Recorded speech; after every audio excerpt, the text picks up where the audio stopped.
supposing that what was true about Jesus as a Son of God is true of us. Only a few of us know it. And we are pretty careful to be quiet about it, lest the same thing happen to us as happened to Jesus. And indeed it often does. And you get these people from Arkansas or Texas or anywhere in the Bible Belt who never heard of the Upanishads, and they have this cosmic consciousness experience, and they realize that that's what happened to Jesus. They say, "I'm Jesus, come back." Well, everybody says to them, "You aren't Jesus. It's pretty obvious you're not Jesus. You're just Joe Dogs." Well, he says that's what they said about Jesus. He has a perfect argument, except they say you're not much of a Jesus. They say, "All right, if you're Jesus, command that these stones be made bread."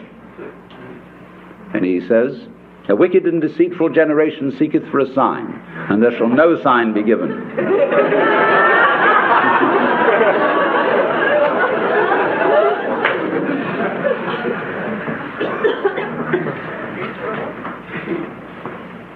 Now, why talk about this? Is it interesting? Is it important for the human being to realize that in some sense of the word, whatever it means, he is God or one with God, as is plainly taught by the Hindus, hinted at by the Buddhists, only they don't like to put it out as a concept, in case people will use the concept as an idol to hang on to. They want you to find out for yourself and not believe in it. And certainly the Taoists understand it, the Sufis understand it, a lot of people understand it. But so what? Well, the importance of it is this, that to know that you are God is another way of saying that you feel completely with this universe. You feel profoundly rooted in it and connected with it. You feel, in other words, that the whole energy which expresses itself in the galaxies is intimate.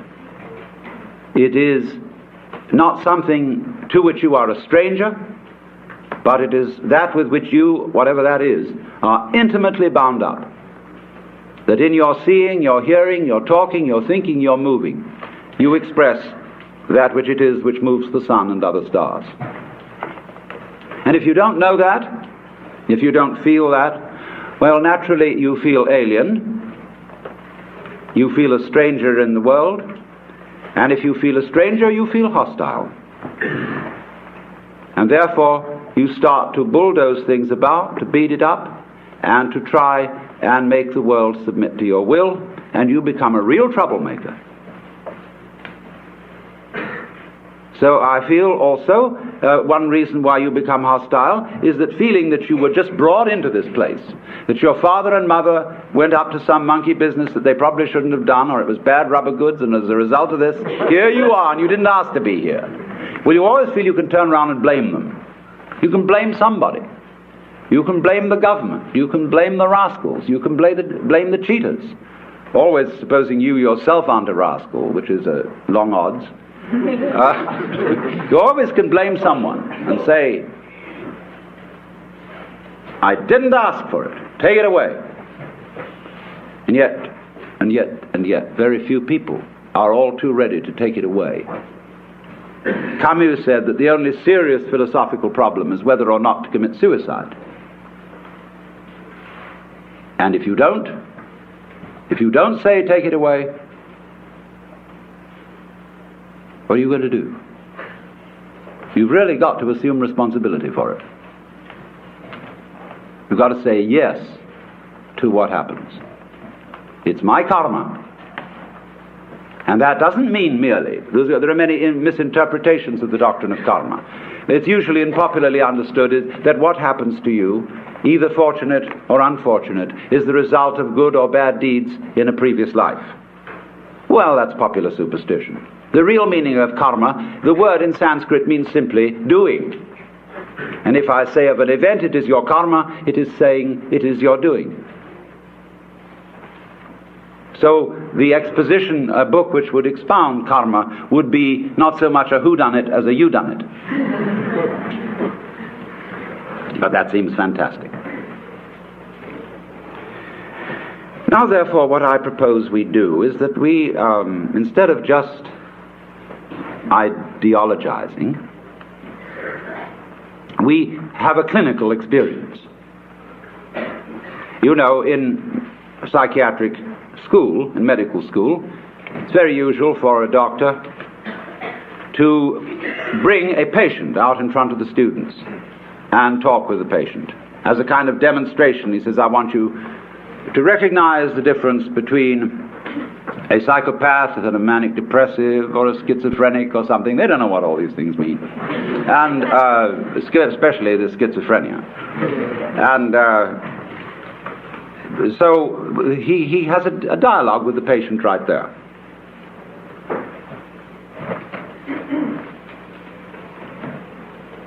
So let us suppose that I'm the patient, and you are the students and the doctors. And I suffer from what you would call the delusion that I'm God. And therefore, you might want to do something about me, or with me, or humor me, or ask me questions. And so I'm perfectly willing to submit to your examination and your treatment, and invite you to help yourselves. Now, when did you become God? Now. Will you marry me? No.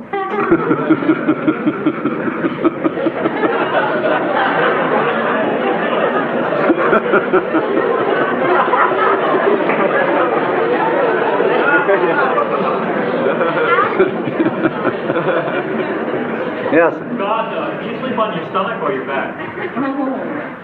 Sleeping is like politics. One sleeps on the right side, and then when you're tired of that, you sleep on the left.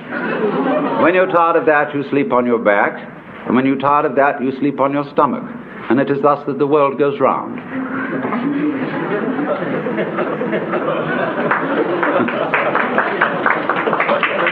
If you were God now, what were you yesterday? Now, How do you become God? you don't become God. Am I also God? Yes.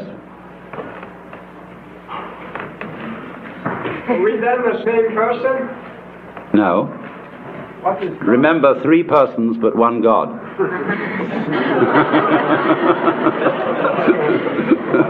God, could you tell us a little about Satan? Could I tell you a little bit about Satan? Yes. Although the matter is a little esoteric, but I told you all about it in the book of Job, where you will see that in the court of heaven, Satan is the district attorney. He is not, as Christians imagine, the enemy of heaven and the enemy of mankind. He's merely the person who sees the bad side of things and carries out the dirty work.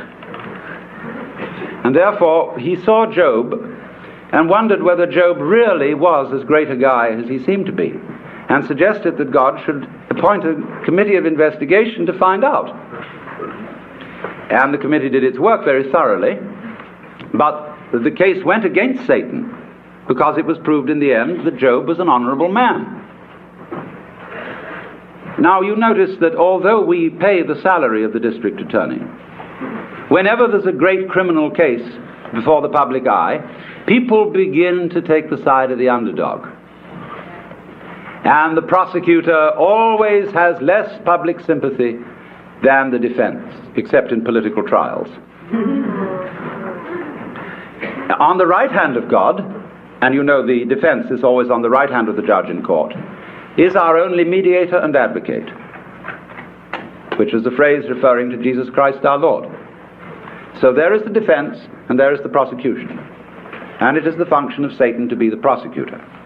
There is a good deal more to it than that, because before all this started, as in a stage play, there was an arrangement in the green room before coming on stage in which certain things were understood, but that are only to be revealed when the curtain goes down at the end of the play.